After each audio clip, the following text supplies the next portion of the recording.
Hi, everyone. I just have a talk here about YJIT. Just random things I found interesting during development. I know it's a keynote, but it's really just greatest hit from YJIT development I found interesting. This is actually my first time doing a talk at a conference. So mostly I'm just going to read from my script and bear with me for the next, 40, 50 minutes. I'm going to take you chronologically through YJIT's development history. When we started the project in 2020, we wanted to do something simple to get our feet wet. At the time, I was looking at overhead in the interpreter, and influenced by that, we tried a design that's closely related to how the interpreter works. So first, I'll talk a little bit about the interpreter.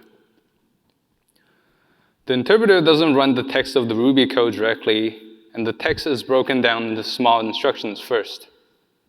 The list of instructions encodes some information obtained through parsing the text, so it's easier to run than the text. For example, the order of operations is resolved, so we don't need to worry about running the right-hand side of the assignment first. The interpreter can just go from top to bottom in the list of instructions. To actually run the code, there are these chunks of machine code in the Ruby executable that implement the logic for each kind of instruction. These chunks of machine code are called instruction handlers. All handlers pretty much end in the same way by passing control to the next handler. They update the Ruby program counter to keep track of which part of the program that they're running, and then they pass control by jumping. No need to worry too much about the details here. The main point is that the interpreter runs the Ruby program a bit at a time with these handlers, and handlers jump to each other. I made some animations to illustrate how the setup runs over time. We're going to simulate x equals 2 plus 2. In the middle, I have the machine code for the handlers as they could be laid out in the Ruby executable. On the right, I'm going to log the name and address of the instruction each time we run one. We're going to run address 30 first, because the first instruction is put object, as you can see in the leftmost column. And we're going to see in the middle that put object has address 30. At the end of the put object handler, we look at the next Ruby instruction and jump to the handler for it. The next Ruby instruction is put object again, so we jump back to address 30. We run through put object, and now the next instruction is op plus. This time the address is 10. We take the jump, run through the handler, and finally we get to the last instruction. It's set local, the address is 40. The main thing I'm trying to show here with the simulation is that there are two execution contexts when the interpreter runs Ruby code. Even though the Ruby instructions are completely linear, so you just go top to bottom, the machine code might need to jump forwards and backwards while running, as you can see from the 3 arrows. The jumps are necessary because there's one copy of each handler in the Ruby executable. So, for example, to repeat the same handler like put object in this example, we need to jump backwards. Now, if we allow ourselves to generate new machine code at runtime, we would then be limited by what's in the executable. So the first design we tried basically revolves around generating code to remove the need to jump. The output machine code is pretty much what the interpreter runs over time, minus the jumps that stitch the handlers together. This layout gives linear section of Ruby instructions linear machine code. So you get this nice matching effect. So I like this design because it's conceptually simple. The machine code it generates is closely related to how the interpreter runs over time. So I like the familiarity. It was also easy to see how the output could be faster because of the similarity to the interpreter. It's the same code with a few jump instructions removed. Fewer instructions should be less work, right? Nice and simple. Well, too bad it's not that easy. We did get some speed up on opcaret, but we actually got a slowdown on Rails bench. Since it's our production use case, we want Rails to run well. So what's the difference between the two benchmarks? Well, of course, it might be obvious that an emulator for a family entertainment console is different from a web app, but I want to characterize the benchmarks in terms of how the processor runs them. Processors have performance counters that can tell you how the workload is spending computational resources. Since there are hundreds of these counters, it's hard to know which ones to focus on. Luckily, there are existing tools and methodologies to get a concise summary. We can use the Linux perf profiler to compare the two benchmarks at a low level. The profiler output looks like this. Except for the retiring column, it's showing different types of bottlenecks. I made some animations to explain what these columns mean. To run some computation, the processor has to know what to run first. Machine code is stored in memory, so the processor has to load from memory and then decode the loaded bytes into operations it can perform. This is the job of the front end. In each clock cycle, the front end issues a few operations to the back end to do the actual computation. In this example instruction stream, we want to do 3 multiplications, but there's only 2 arithmetic units in the back end.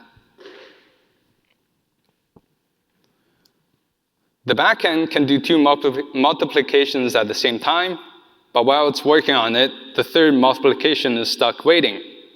We say this is back-end bound because the pipeline is stalled waiting for the back end. Now, congestion could happen in the front end too. Loading code from memory takes time, so there could be periods where the back end has underutilized capacity. You can see the ads slowly rolling in. In this example, the back end has no work to do while the ads slowly rolling in after finishing the final multiplication. Hopefully that made some amount of sense.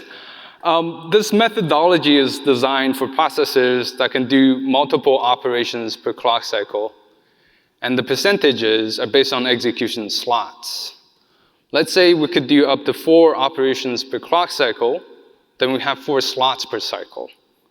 If we spend all the slots computing, then we reach the theoretical maximum throughput.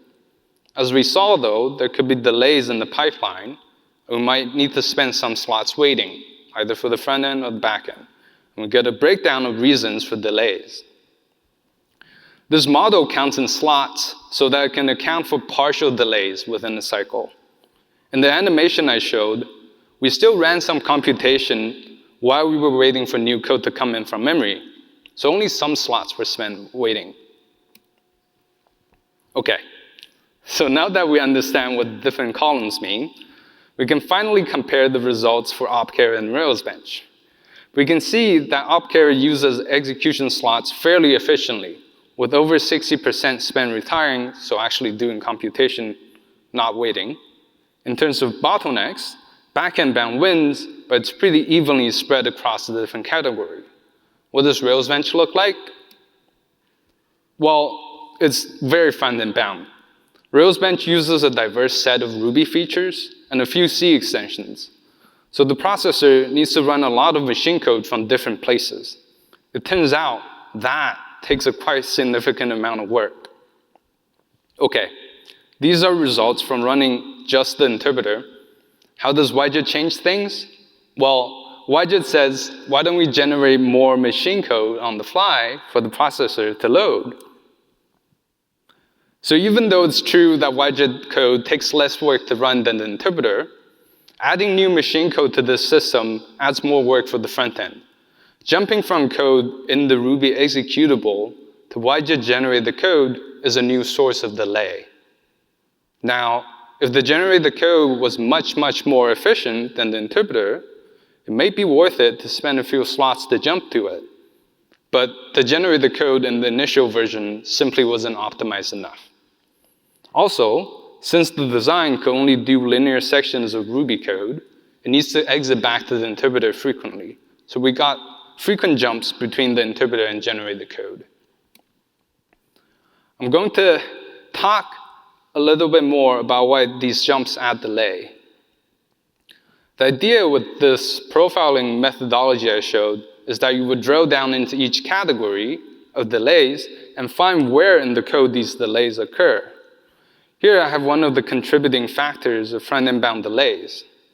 Again, this is running without YJIT.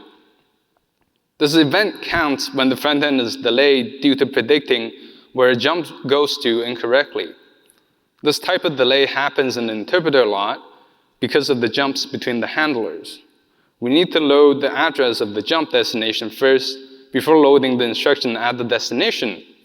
So running these two instructions have some inherent memory delay, even when things are cached.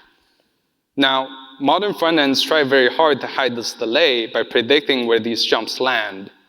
The idea is that by guessing ahead of time, the front-end has work to issue to the back-end while waiting for the actual destination to come from cache or memory.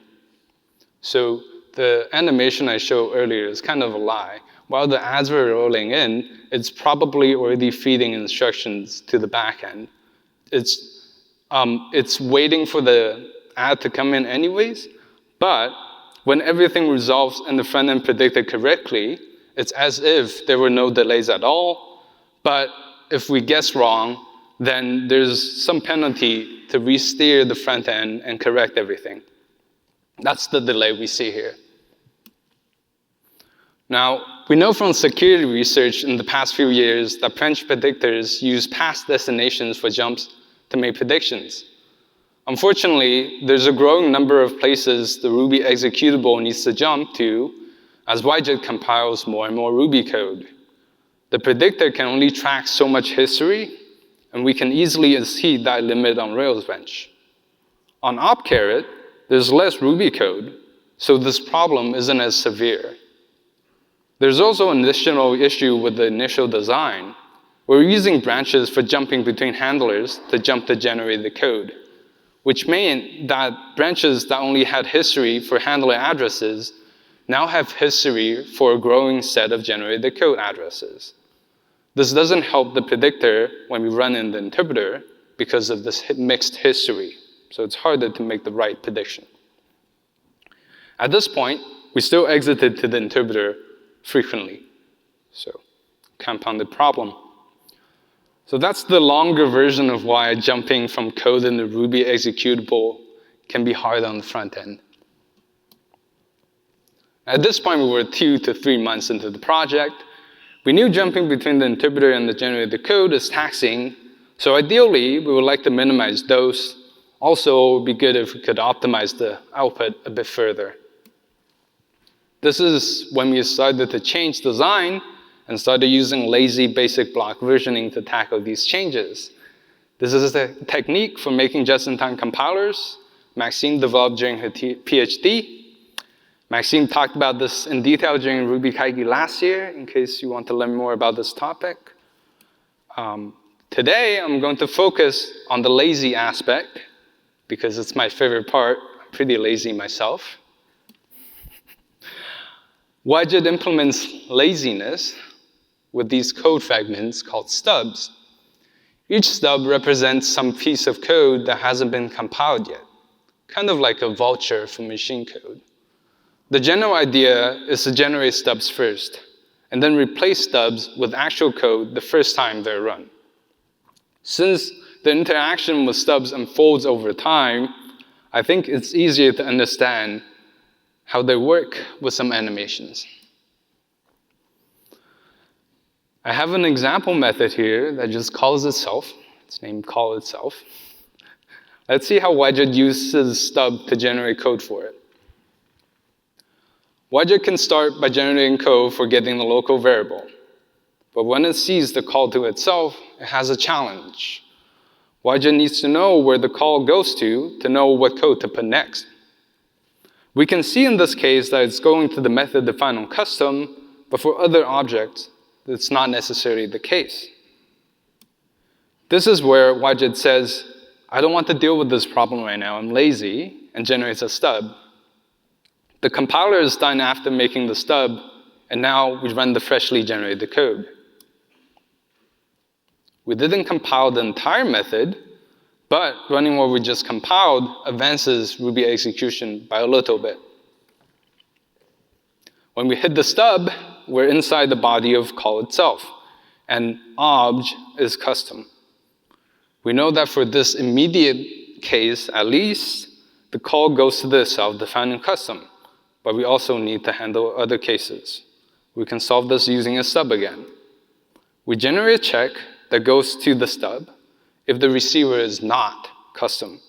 If the check passes, though, then we know that the method call runs the custom itself method that just returns 2. We can generate for that right after the check. When we call a method, we need to supply a return address so the call E knows what code to run after the method is done running. We use a stub for the return address as well. Next, we put the custom itself method. It doesn't do anything special, so we don't really need a stub for it. We can just generate the code for returning 2. YJIT is done generating code after this. This whole time, we are generating code for a stub, highlighted in orange here. So now that we're done, we can patch the jump to the stub to go to the new code. The new code is right after the jump to the stub. So actually, there's no need to jump. We can just remove the jump or make the jump do nothing. Now we run the new code. We hit the stub we put as the return address. The call itself method just returns after the method call. So we put a leave and adjust the reference to the stub to point to the new code. When we resume execution, we can return from the to method and finally finish running the whole program. All right, so now that we have all this code, let's look at what happens if you repeat the call with the same custom array. What's interesting is that you get this linear layout. Again, it runs from top to bottom. In terms of layout, this is pretty much optimal. When the execution order is linear, we're being nice to the processor front end. There's a good chance the next instruction is already decoded, since it decodes instructions in blocks anyways. What I find remarkable is that YJIT never performed any explicit analysis to get this nice layout. We sort of naturally get it from being lazy. This is quite different from how other kinds of JIT compilers might generate the same code. We don't record an execution trace. We don't record any profiling data before compiling. All we do is leave stub and respond to the stubs. Now, if we look at this code again, what YJIT did here is called speculative optimization in the academic literature. The code performs the best when the input is the custom array. In the future, though, the method could get different inputs. So we're essentially guessing future inputs. In this case, if we call the method again with a normal array, like notice how the code changed here. The second call is with a normal array, has 3 in it. We will fail the check and hit the stub to generate more code to handle this new situation. These checks we leave in the code are called guards, and they protect the specialized code that comes after them. Let's see what code we get when this guard fails.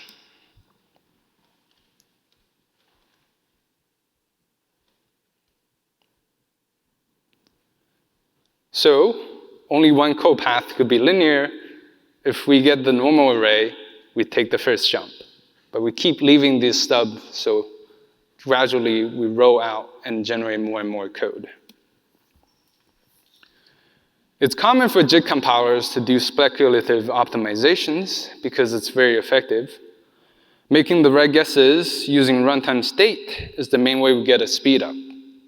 Now, like we saw, YJIT guesses where a method call will go based on what the first time behavior is. This has relationship with inline caching in the interpreter. Basically, for a particular place in the code where you make a method call, the interpreter remembers the method that you're calling. If you repeat the call and it goes to the same method, then it's a cache hit. When you hit the cache, you don't need to do a full method lookup, and also saves you some work when setting up the parameters. Now, the cache only has space for one target. So if the second time around it goes to a different method, then it's a cache miss. This cache might seem a little bit too small, so you might wonder how effective it is. Turns out, that works pretty well. On Linux, BPF trace allows you to instrument a running program without needing to change the code or rebuild the binary. I used it to measure how often we hit the cache in production and found that the hit rate is over 90%. Okay, this is with the interpreter's monomorphic inline caching. The article on inline caching on Wikipedia talks about how this kind of caching seems fairly effective in Smalltalk programs too. Basically, method calls tend to only go to one place. I think this comes from how people write code, which is why I bring up Smalltalk. When you write a method call, you probably have a particular method in mind that you want to call. Also, when you're reading code and you don't know where a method call goes next, it's pretty hard to understand the program. You don't know what to read next. So, calls that go to multiple cases are not as common. Going back to this example again, YJIT does handle when calls go to multiple places, but the first call target has the shortest path.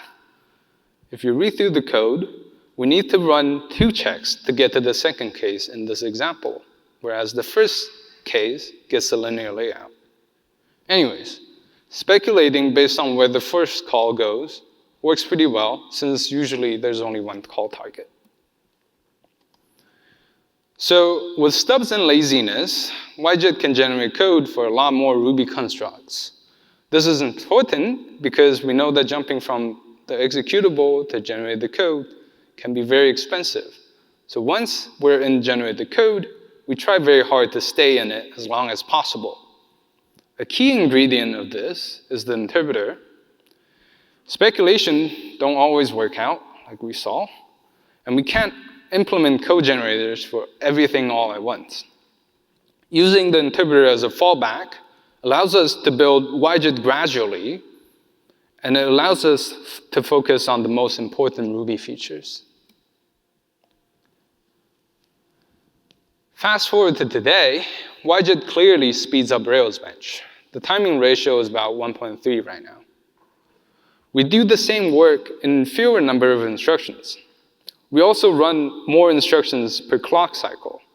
So better use of the slots I talked about earlier. It's better instruction level parallelism. We get this from making good speculations, which gives us good code layout like we saw earlier. So we've overcome the sort of inherent overhead of jumping to generate the code.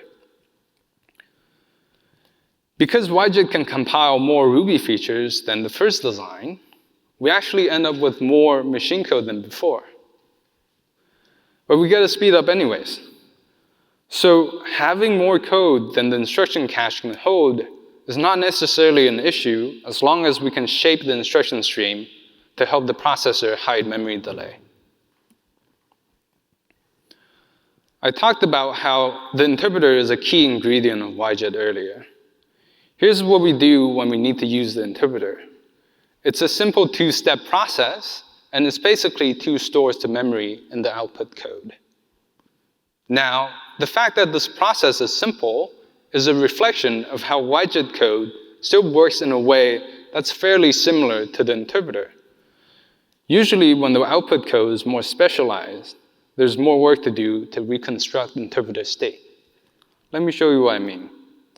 Let's look at why assigning to CFP-SP is enough. This is the stack pointer for temporary values that come up during computation. Here, I have a simple method call On self, which breaks down into two instructions. The put self instruction pushes onto the temporary stack, and the send instruction pops from the temporary stack. Now, pushing onto the stack writes to memory in both the interpreter and YJIT. If YJIT can't handle the send instruction for whatever reason, and needs to exit back to the interpreter at that point between the two instructions, self is already stored in the right place. So all YJIT has to do is adjust the pointer so that the interpreter can find the right value. Now, this is great when YJIT needs to exit, but most of the time though, YJIT doesn't need to exit, and we end up with this unfortunate code in the happy path for the memory round trip. In this example, it's storing a value to memory and then immediately loading it back. It's even using the same register, X11. So this is kind of the optimization requirements bleeding into the happy path. YJIT has enough information to remove the memory operations in this case and keep the values in register. Now, if we make this optimization in YJIT though, it adds more work when we need to reconstruct interpreter state.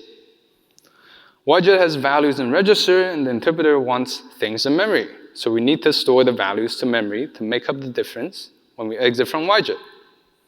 I also put some other things that we might need to tweak to implement this, if you want to read them. YJIT has a lot of moving pieces. Let's look at the second part of the optimization process right now and see if there are other optimization opportunities. You might recall from earlier that the interpreter updates the program counter when running each instruction. It sort of has to know this to know what code to run next, to jump to next. The next handler loaded in. With YJIT, everything is translated to machine code, so updating the Ruby program counter isn't really required for making progress. We only need to update it before doing operations that need to know the execution progress, like maybe before getting a backtrace or before raising an exception. Now, there are other pieces of information that keep track of execution progress in addition to the program counter. Just to name a few, there's the iSeek object, which houses the VM instructions and a lot of metadata like source code, file name, and line numbers. There's the method object, because the same piece of Ruby code could be run as different methods. There's also a scope object, which helps with constant resolution and refinement method lookups. Now, both YJIT and the interpreter fill out all these information when doing a method call. It's a lot of work, and method calls happen pretty frequently. It turns out YJIT already needs to know these information for running stubs and for code invalidation. So YJIT has this global view of where every call goes to. If YJIT generates code for a method, then we have metadata for it. What we could do is take advantage of this metadata and speculate that we're always calling a method YJIT already knows about. When we need to do a method call, instead of filling out these progress information piece by piece individually, we can select from a pre-computed bundle of progress points. If our bundle covers the right call graph, we only need to change one thing to select the right progress.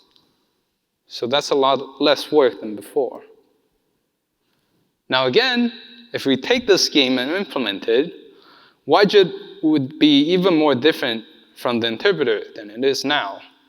We can possibly teach the interpreter how to work with these stack frame bundles, but that would add a few if checks. It would slow down the interpreter when we're running code that are not using the scheme. A good way to make up the difference again is to rebuild the interpreter stack frame when we exit. So why am I talking about these changes we haven't implemented and might not even do in the future? I'm hoping to show a general pattern in speculative optimizations. They tend to remove part of the instruction stream and transform them into metadata. In the change where we keep values in registers, we trade memory round trip for metadata that help us flush to memory.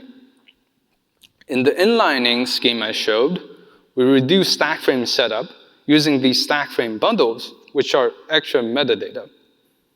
The optimizations we make need to preserve Ruby's full semantics. So YJIT doesn't limit what Ruby programs can do. This means that ultimately, what we're really doing is shifting the workload around.